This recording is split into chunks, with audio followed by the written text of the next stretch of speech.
A very warm good morning to all my dear students. On Monday we studied about prefixes and I told you how to use the prefixes. Prefixes means something which is been fixed before the base words. No? And I have given you the example like misuse or impolite or impossible and so on. Today we are going to read the topic that is punctuation. Now you are very much familiar with this very word punctuation. Punctuations are different marks which are being used when we are writing. Okay, because the time when we are speaking we can easily able to mold our voice, and with the help of intonation we can make the person to understand our feelings, our the way we want to convey. If we are questioning, then our voice modulation gets changed. But what about in writing? In writing, it is very difficult for us to make the reader understand, no, that what we want to convey. So that is why punctuation marks are used. And when we are using it in the time when we are writing something in order to clarify to the readers that what are the emotions, feelings we are having when we are speaking to a person. Okay. Now this punctuation marks are of different kinds. Today we are going to read only the basic first 5 Okay. Why we are reading this? So that you can get familiar with different kinds of punctuation marks. How to use these punctuation marks. So let's begin with the full stop. Now children, full stop, we always use this full stop, the punctuation marks. As you can see, I have put one dot here. So this is the sign of the full stop, and we always use the full stop when we either say a sentence or we speak a statement. Once we complete our sentence or our statement, we place a full stop. Like, I will travel tomorrow. Here you have seen I have not put a full stop there. So somewhere grammatically it is totally incorrect. So what I have to do? I should put a full stop here after tomorrow. Now my statement is correct as I have used the full stop here. Okay children. Now coming to the next one, comma. Comma is used when we want to separate more than 3 items. Like we eat chips, cakes and ice cream. So we are having 3 things. Okay. Then in order to separate these 3 things, we took the help of the comma. If we are talking about 2 things, then we can easily say we ate chips and cake. But as we are having more than 2 items there to consume, so we have used the comma. Now coming to the third one, question mark.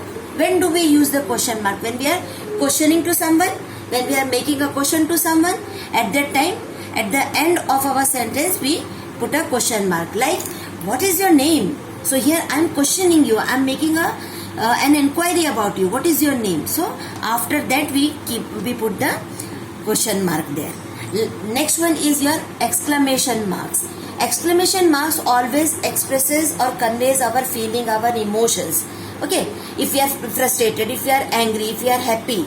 So there are different ways to express our feeling, and that expressions are being expressed with the help of the exclamatory mark. Like I have given you one of the sentence, what a beautiful place. So here this is my emotion that I am very happy to see that beautiful place. Okay, now coming to the most important point, and that is the capital letters, use of capital letters. To use these capital letters, you just remember that I wrote one term here, acronyms. Okay, and what is the acronym for the capital letter? That is MINTS. I wrote in this manner. Okay, now what is the full form of this acronym MINTS? So let's start. M here is referring to the month or name of the day. So when we are talking about the month or a day, we should always write with the capital letter. Okay, that is what M is referring here, if you are talking about the month and the day. Secondly, I is always, we are talking about the first person pronoun, and whenever we are talking about the pronoun I, we should always write the I in the capital letter. Third one is, that is N here, and this N is used when we are talking about the name of person, place, and basically we are talking about the proper noun. Like I gave you the example, John. It is a name of a particular person, proper noun, or it is a Delhi. It is a name of a particular place. So when we are talking about the proper noun, then also we take the help of the capital letter. Now the next one is T. What is T here? T is something related to the title of the book or the movie. So when we are talking about the title of a book or a movie, we always begin with the capital letter. Like you must have seen, I have written Harry Potter. You must have seen Harry Potter movies, no? Harry Potter 1, 2, 3, 4 and so on. And then I have given you one more name of the book, The Wings of Fire. This is an autobiography of Abdul Kalam. So book, name of the book. So title of the book and the name of the movie should always be written with the capital letter as I have written here, W and H. Lastly, that is S. This S is that means that whenever we are beginning the sentence, whenever we start the sentence, we should always begin with the capital letter. Like you see, I have written here S. She met her friend. So here when I am talking about the beginning of the sentence, she is my subject, but I begin the subject with the capital letter S. Understood, children? So whenever we are talking about the capital letter, we should always follow the acronyms, that means MINT. Remember this particular 1, 2, 3, 4 and 5 alphabet, and it will become easier for you to use the capital letter. I think you must have understood the use of full stop, use of commas, use of question mark and use of exclamatory mark. Now children, we will be proceeding with our exercise. Thank you.